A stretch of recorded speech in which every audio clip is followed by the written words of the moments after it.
Our last segment ended with diplomats at the Japanese embassy translating a declaration of war for delivery to the U.S. American military bases were on guard. They just didn't know where an attack would happen.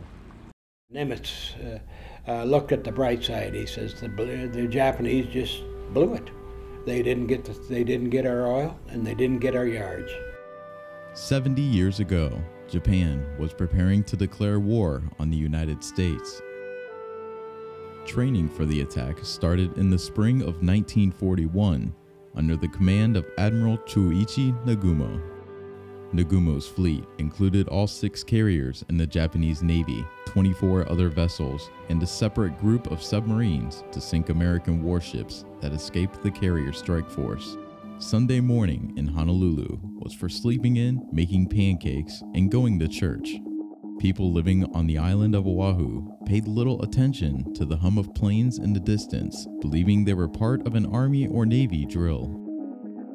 130 vessels of the U.S. Pacific Fleet were parked at their moorings, except the Pacific Fleet's 3 aircraft carriers. The Japanese strike force took up position 230 miles north of Oahu. Early December 7th, there were men at their posts on base manning the watch. At 6:40 a.m., the destroyer USS Ward identified the conning tower of a Japanese submarine off the coast of Pearl Harbor. The Ward attacked and sunk the submarine. They reported the sinking as a routine event. Also, before 7 a.m., the Opana Point radar station detected a large flight of aircraft approaching the island from the north. They thought the aircraft were a flight of B-17s coming from the mainland. The first wave of the Japanese carrier strike force had 183 aircraft. They attacked shortly before 8 a.m., hitting the base airfields and the fleet anchored in Pearl Harbor. The leader of the first attack wave sent coded messages back to Admiral Nagumo that the attack had begun. When there was not a single U.S. Army or Navy plane responding, he radioed Tora, Tora, Tora, meaning tiger, tiger, tiger. These code words meant the surprise had been achieved.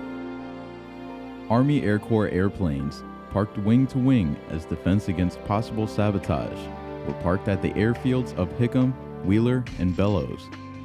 Naval aircraft were lined up at Ford Island and Kaneohe Bay Naval Air Stations. Marine aircraft were parked at Ava Marine Corps Air Station. The airfields were hit hard, destroying the aircraft before they could rise to intercept the Japanese. Hundreds of planes were destroyed on the ground, and hundreds of men were killed or wounded. The primary targets were the more than 100 ships anchored in Pearl Harbor, including the 8 battleships. USS Nevada, with their commander ashore, flooding below decks, and against incredible odds, got underway and headed to the channel to cheers from witnesses. The ship survived 3 bomb hits and kept moving, but the possibility of blocking the channel forced her courageous crew to beach the ship. I was on the West Virginia, which was a battleship, and it was the first ship that was sunk at Pearl. Many of the battleships were in the harbor, and half of them got sunk and half of them didn't, but I was on the first one down. USS West Virginia took 6 aerial torpedoes and then sunk into Pearl Harbor. USS Oklahoma, hit by 9 torpedoes, capsized in less than 12 minutes.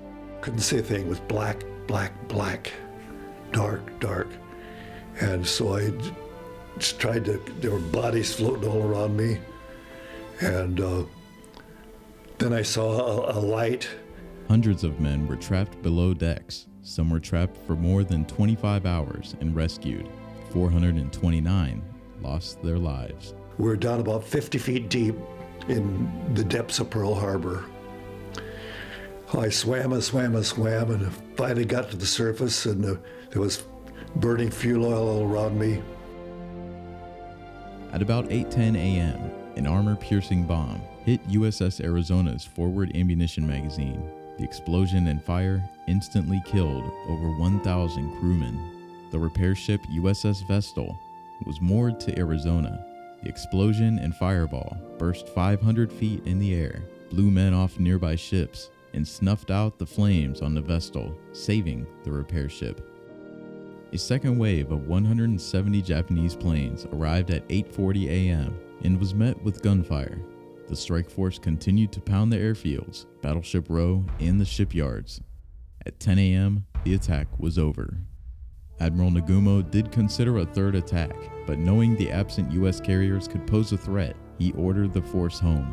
The Admiral felt the two waves of attack had neutralized the Pacific Fleet, which was the objective. 21 vessels, including all 8 battleships, were sunk or damaged. 170 aircraft were destroyed, and 150 were damaged. American loss of life totaled 2,390 military personnel and civilians, 1,177 men. Nearly half the fatalities died on USS Arizona. The Japanese lost 29 aircraft, 5 midget submarines, and 65 men were killed. Surprisingly, a lot of people don't realize that we only lost 2 battleships. We lost Oklahoma and Arizona. Within weeks, 3 battleships were returned to service. Eventually, all but 3 of the ships sunk or damaged were completely repaired and returned to duty. The attack united the nation behind a complete commitment to victory in World War II. 44 months of war followed the attack on Pearl Harbor, and sea power determined the course of the struggle. There was a decisive shift in naval warfare, from the battleship to the dominance of carrier-based aircraft in the submarine. Japanese naval forces spearheaded their conquest of Southeast Asia and the Western Pacific, where they were blunted by U.S. Navy ships and aircraft in the battles of Coral Sea and Midway. This led the way to U.S. victories on Japanese-occupied islands, and ultimately to U.S. victory in the Pacific on August 15, 1945. Throughout the latter half of the 20th century, America grew into a world superpower, with the responsibility to safeguard freedom and to answer the call when and where threatened. Our nation is grateful and indebted to those who gave their lives on December 7, 1941. We remain steadfast to the cry, "Remember Pearl Harbor," with a strong Navy that provides security, stability, and sea power for our people and around the globe.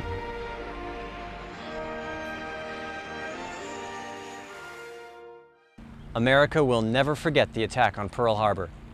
It's one of the reasons that to this day, our Navy continues to train and prepare for any scenario. We remember and honor our military heroes with special ceremonies and burials at sea. Many survivors of the attack want their ashes buried here at Pearl Harbor. Today we are honoring an American hero.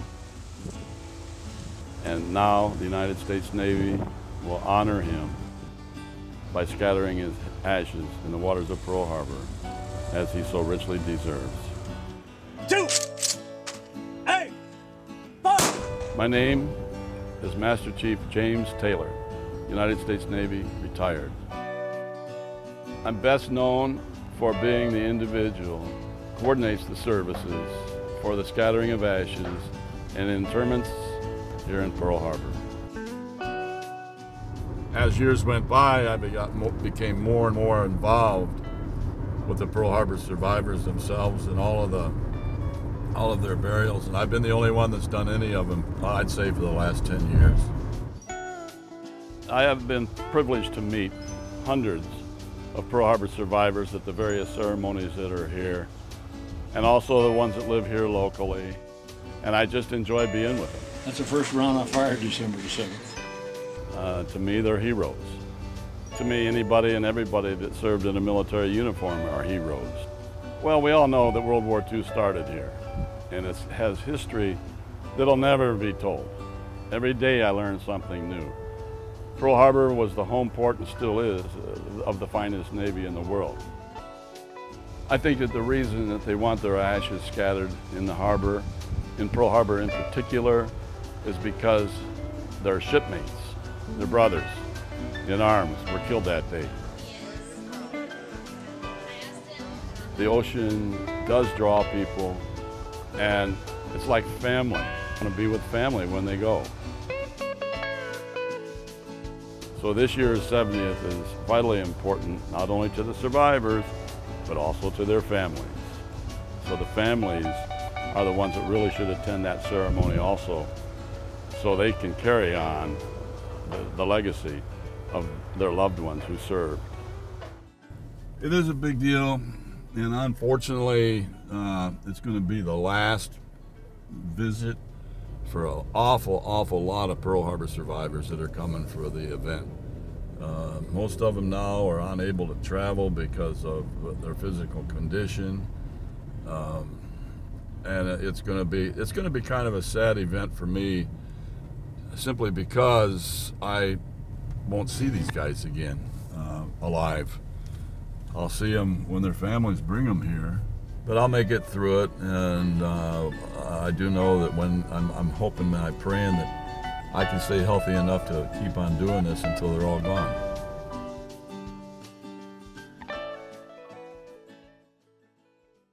How fitting for our Pearl Harbor veterans to be buried with their shipmates. Thanks to these dedicated volunteers, veterans can be sure their burial wishes are honored. The Arizona Memorial may be the most prominent landmark in Pearl Harbor, but there are several other historical markers. Here's a look at some of the other memorials on the island. Several memorials were established in Pearl Harbor to remember the Japanese airstrike on U.S. naval forces on December 7, 1941. These memorials now draw in several million people from the U.S. and other nations each year. The most well-known of these attractions is the USS Arizona Memorial. Visited by more than 1 million people annually, the memorial is accessible only by boat.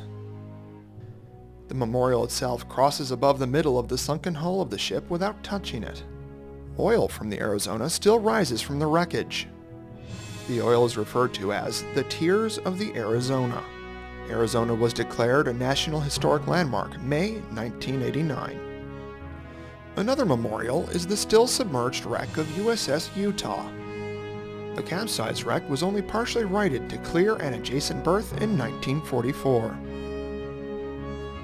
It was dedicated as a memorial in 1972 and declared a National Historic Landmark in 1989. Although the ship is no longer at Pearl Harbor, the legacy of USS Oklahoma lives on in a memorial dedicated in December 2007. The black granite walls suggest the hull of the Oklahoma, while the aligned marble represents the crew manning the rails. USS Missouri was the last U.S. battleship launched and the last to be decommissioned. The Mighty Mo served as the platform where Japan signed its unconditional surrender to Allied forces on September 2, 1945, ending the Second World War. After its final decommissioning in 1992, Missouri was eventually transferred to Ford Island in Pearl Harbor. It opened as a museum January 29, 1998. If you get a chance to come to Pearl Harbor, be sure to visit our memorials and honor those who paid the ultimate sacrifice. Thank you for joining us for this special program. We'd like to send a heartfelt thank you to all the service members, civilians, and all those who helped to produce All Hands Television. This program, which has had several different names, could not have happened without their support. We will continue to produce video products about our Navy.